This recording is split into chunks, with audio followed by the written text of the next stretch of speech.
नमस्कार। जी हाँ, मैं एक बार फिर प्रेरणादायक कहानी लेकर के आपके सामने उपस्थित हुई हूँ। मैं doctor Manju Jain, retired associate professor from SN Sen degree college. तो ये प्रासंगिक और प्रेरणा देने वाली कहानी जो कि हमारे संपूर्ण व्यक्तित्व के लिए बहुत लाभदायक और आवश्यक होती है। और कभी कभी हम बहुत बड़ी बड़ी सोच विचार करते हैं, वो हमको समझ में नहीं आती, उलझन में डाल देती है। लेकिन ये छोटी छोटे जो कथन होते हैं या प्रेरणा देने वाली सीखप्रद जो कहानियाँ होती हैं, हमारे जीवन में इतना इतना बदलाव कर देती हैं कि हम फिर आजीवन उसको छोड़ नहीं पाते, या छोड़ना भी नहीं चाहिए। जब अच्छी राह दिखा रहा है तो हम क्यों छोड़ें। तो चलिए, मैंने भी इस कड़ी में एक संग्रह में से एक कहानी आपके लिए और निकाली है, जिसका शीर्षक है क्रोध। तो क्रोध तो देखिए ह्यूमन नेचर है, हमारी इंस्टिंक्ट है, बेसिक इंस्टिंक्ट है कि किसी न किसी बात पे कभी ना कभी गुस्सा, क्रोध जिसको कहते हैं, आता ही है।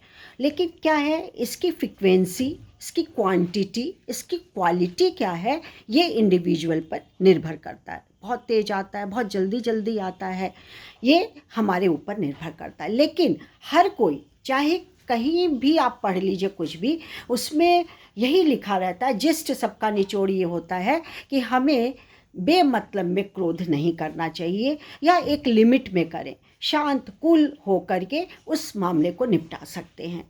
तो इसी में मैं आपको एक किस्सा सुनाती हूँ कि एक बार एक संत थे, वो गांव गांव घूम करके अन्न लेते थे और अन्न से ही अपना गुजारा करते थे। तो ऐसे ही एक बार वो गांव में घूमते घूमते एक सेठ जी के, बहुत धनाढ्य सेठ थे, उनके घर पहुँचे और उन्होंने एज़ यूजुअल कहा कि मुझे भिक्षा चाहिए। तो भिक्षा उन्होंने सेठ जी ने दे दी। और जैसे ही जाने लगे तो संत से बोले कि संत जी, मैं एक बात आपसे जानना चाहता हूँ। मेरे दिमाग में हमेशा उथल पुथल रहती है इस चीज़ की कि लोग लड़ाई झगड़ा क्यों करते हैं, ज़रा सी बात पे वाद विवाद करने लगते हैं। ये बात मुझे नहीं समझ में आई। और चूँकि आप संत पुरुष हैं और बहुत पहुँचे हुए हैं, आप में बहुत ज्ञान भरा हुआ है, तो मैं ये आपके मुख से जानना चाहता हूँ। तो संत बोला कि अच्छा बैठो। बैठे, दोनों जने बैठे। अचानक से संत ने कहा कि एक सेठ जी, आपने दान दिया है, मुझे खरीद तो नहीं लिया है ना, और मैं भिक्षा लेने आया हूँ, न कि आपकी बकवास सुनने आया हूँ। और ऐसे मूर्खतापूर्ण सवाल मुझसे मत किया करिए, कोई और होगा जो आपकी सुन लेता होगा। आप अपने को धनवान समझ रहे तो अपने घर में ही धनवान रहिए, किसी दूसरे की बेइज्जती मत करिए।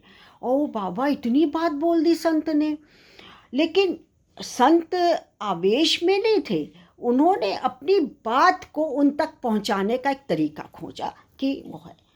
तब सेठ जी उबल पड़े और खड़े हो गए। बोले, अब जो आप करके बोलते थे, सेठ तू बोल के बोलने लगा। पहले उठो, यहाँ से उठो। हिम्मत कैसे हुई इतने बड़े सेठ के आगे तुम्हारी जुबान खुलने की। और मैंने कहा क्या, एक तो मैंने दान दिया तुम्हें, और ऊपर से तुम मुझको खरी खोटी सुना रहे हो। यहाँ तक कि कह रहे हो कि बकवास करने नहीं आए हो, यहाँ तक कह रहे हो कि मूर्खतापूर्ण प्रश्न तुम कर रहे हो। मैं मूर्ख हूँ, इसका मतलब है तुमने अप्रत्यक्ष रूप से मुझे मूर्ख कहला दिया, मूर्ख के दर्जे में तुमने शामिल कर दिया। तो संत चुप रहा। उसके बाद बोला कि सेठ जी ठंडे होइए, बैठिए। अब समझ में आया आपको, यही विवाद का जड़ है। यदि कोई दूसरा बोल रहा है, क्रोध में है, आवेश में है, खींचातानी हो रही है, तो दूसरी पार्टी को, दूसरे जो व्यक्ति है या अन्य कोई भी है, उसको शांत होना चाहिए। पहले उसकी पूरी कहानी सुन लीजिए, पूरी बात सुन लीजिए, वो क्या कह रहा है, किस उसमें कह रहा है, और फिर आप उसका समाधान निकाल करके जवाब दीजिए या मत दीजिए।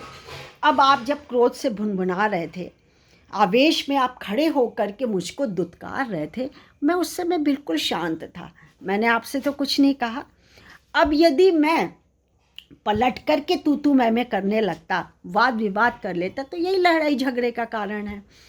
तब संत उसको, सेठ को संत की बात समझ में आई और बोला, आज मैं समझ गया हूँ कि क्या कारण होता है।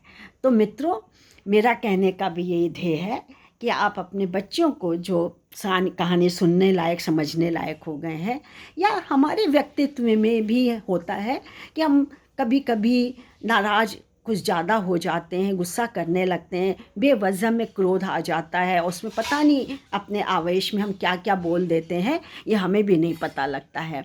तो मत करिए क्रोध, इससे हमारी शारीरिक और मानसिक हानि होती है, हमें लाभ कभी नहीं मिलता है।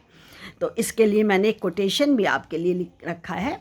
तो मतलब ये कहानी ये सिखाती है कि आप चाहे घर परिवार के बीच में हो, या फिर आप कारोबार कर रहे हो, या जॉब में हो, या कार्यस्थल पे हो, कभी भी ग्राहक के द्वारा या कोई भी आता है, आप उससे मतलब पोलाइट बोलिए।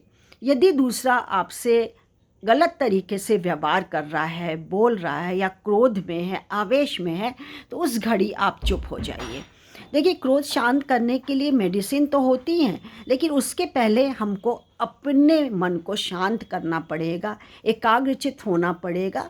योग है, मेडिटेशन है, ध्यान जिसको कहते हैं, इन सब से भी क्रोध को काबू पाया जा सकता है। और फिर उसके बाद यदि नहीं होता है तो डॉक्टरी सलाह लेनी पड़ती है। लेकिन क्रोध के आवेश में हम सिर्फ और हम अपने संबंधों में कटुता डालते हैं और अपना शारीरिक और मानसिक संतुलन बिगाड़ के हानि पहुंचाते हैं, स्वास्थ्य को बिगाड़ लेते हैं। तो कुशल व्यवहार आपके जीवन का आईना है। दूसरे से आप कुशल व्यवहार करिए, तब उसको भी पता चलता है ना कि हाँ, ये खास व्यक्ति कौन है, कैसे बोल रहा है। तो कुशल व्यवहार आपके जीवन का आईना है।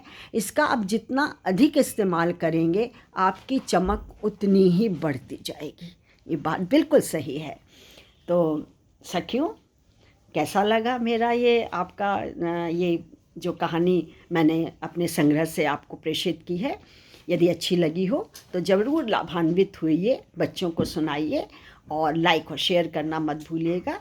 तब तक मैं आपसे आज्ञा मांगती हूँ। नमस्कार। Thank you.